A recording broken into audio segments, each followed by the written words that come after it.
Quick hello, it's Tuesday, the 26th of January, and we've had some serious snow here in Nebraska. Got 11 inches here in town, and I'm about to go and start slowly digging out carefully. Should have bought that snowblower.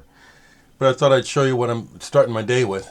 Some Earth, Wind, and Fire, Head to the Sky, 1973.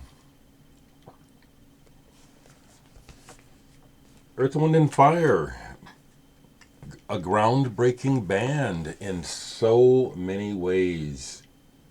The leader of the band, Maurice White, was a drummer with Ramsey Lewis back in the 60s, and these guys are some major players. I never went to see them live, but their live shows are legendary. And what's left of the band that's alive, that's still together, are still going.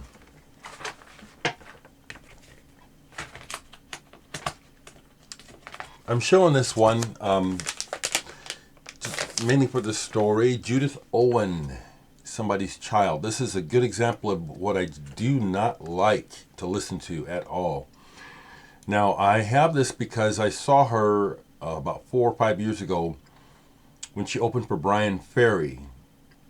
And she put on a great show. She's very spirited. Her songs are topically important. She's got soul, but that's not what I'm listening for. I don't care about any of that. Leeland, the bass player who's played with everyone with the long beard and the hair, he was in her band. And so for me, it was a real treat afterwards to get to meet him. I met Judith and the rest of the band as well. As you see, I got autographs, but I really was happy to meet Leeland as a fellow bass player and someone who's played on so many records that I love. And we related. I love this when it happens a lot. When I meet other musicians, they catch my vibe. It's completely different in person than online when it regards to people. And he caught my vibe right away, and only said a few things, and he could tell that I was a bass player, and we just got to being like this. And if you follow me on Facebook, you've seen the pictures of me and Lee. We look like we've been friends for a long time. I really vibed with him deeply. I love when that happens. Last night I had a really good listening experience with Mogwai. Oftentimes I'll put Mogwai on and it'll be like, oh, okay, I've heard this done before, better. But last night this really connected.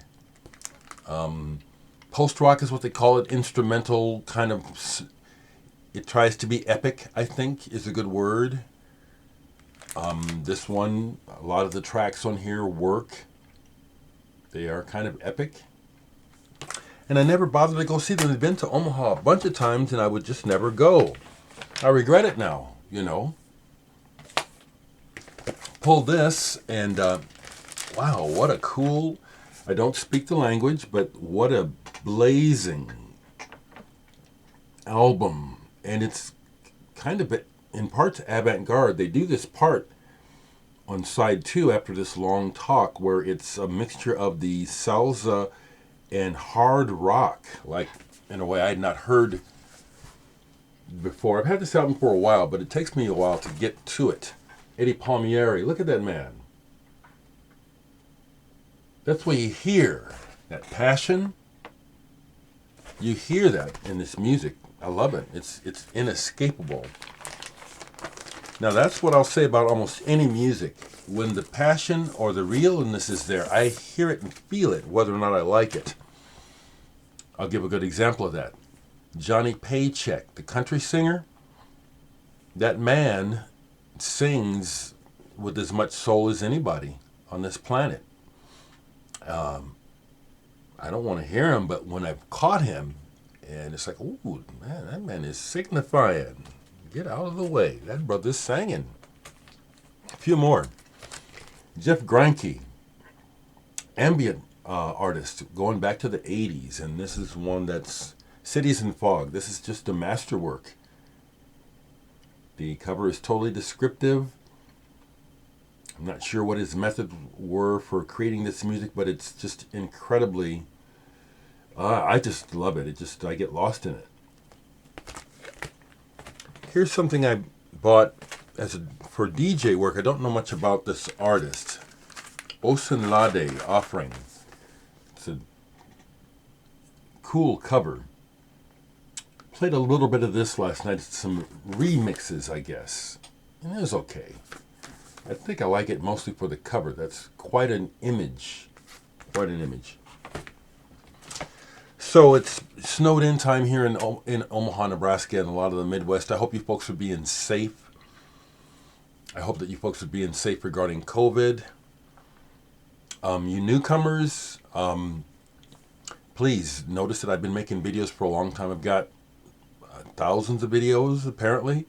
So watch some of the old ones rather than asking me questions, because I've already answered most of those questions already.